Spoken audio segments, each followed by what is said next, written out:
Hey, look, the angels have saved me. No, you literally just fell in dung.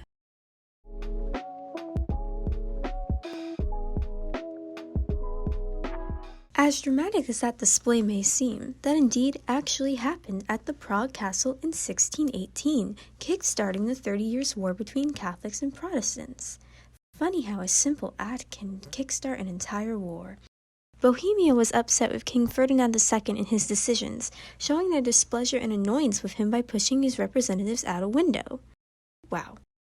This war had 4 main phases, involving a lot of different countries, a lot of different opinions, and a lot of messy alliances. In the end, everyone was fighting for either their religion or territory.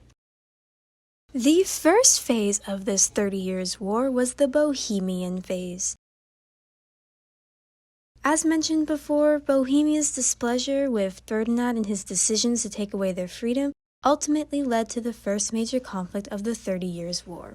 Bohemia revolted, wanting to break away from Ferdinand and the Holy Roman Empire. Ferdinand sought support from King Philip IV of Spain, Catholic, obviously. The Ottomans actually ended up joining the Bohemians, and the Poles joined the Habsburgs. And that's one point to the Catholics. The next phase in this lovely war was the Danish Phase. This phase really showed the Catholic dominance, the Catholics winning yet another battle. With the Catholic victories, Spain and Austria, well, those who were Catholic at least, rose to power. King Christian IV of Denmark, a Lutheran, tried to step up and defeat the Catholics, but they were just too powerful for him and he ultimately failed. Ferdinand helped the Catholics this time as well, and he also helped them win back some land that they had lost. And that was that. Another point to the Catholics. King Gustav Adolphus, King of Sweden, was a Lutheran, so he sided with the Protestants because, Lutheran. He is known as the father of modern warfare and helped push back the Catholic forces. And that's one point to the Protestants, finally. Paid in part by France, Catholic sponsor of the Protestants because balance of power. They mostly used mercenaries to fight, which meant loyalty wasn't huge, and the mercenaries caused more destruction because they were paid for, but not really organized or supplied. The final phase in this war was the French phase. France joined the fight with the Swedes against the Catholic in Bohemia, despite being Catholic. Yeah, a lot of interesting alliances in this battle. They entered conflict in 1635 to fix the balance of power, which was a huge thing where they didn't want any one group to be more powerful, and the Habsburgs were that. Too powerful. So, France, rival of the Habsburgs, started fighting them, as you do. Seems this war was kind of starting to sway away from religion.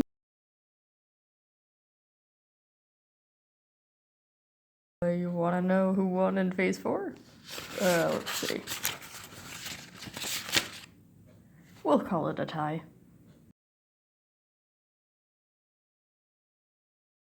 If over 8 million deaths wasn't enough to stop a war, people were starting to lose their power and money after years of fighting.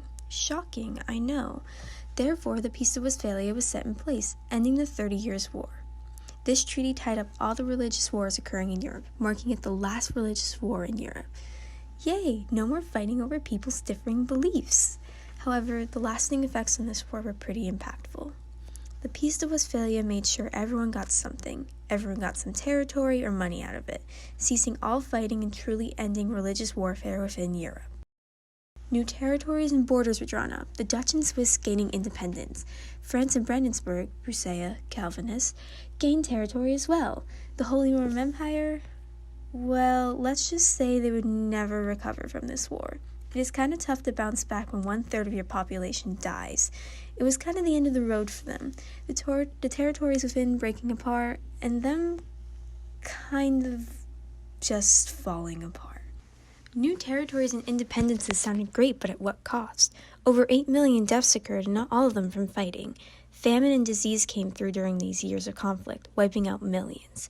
Mercenaries were such a big thing during this war, and with the constant switching of loyalties and the many, many deaths that came with the war, they kind of went out of business. It was national armies that were starting to rise and become the new trend after this treaty. One other thing that came out of this is more acceptance of other religions. I mean, let's be honest, it wasn't perfect, but hey, at least they were trying. So far, it had only been Catholics and Lutherans recognized. Now, Calvinists were getting recognized. This war had a lot of complicated alliances and honestly turned from a religious war into a fight for power and land, rulers not able to control themselves. In the end, there were a lot of deaths, but a new map set afterwards, Europe going through a drastic change. Well, I think we covered it all. Thank you for watching FlashClass, and make sure to like this video and watch our others.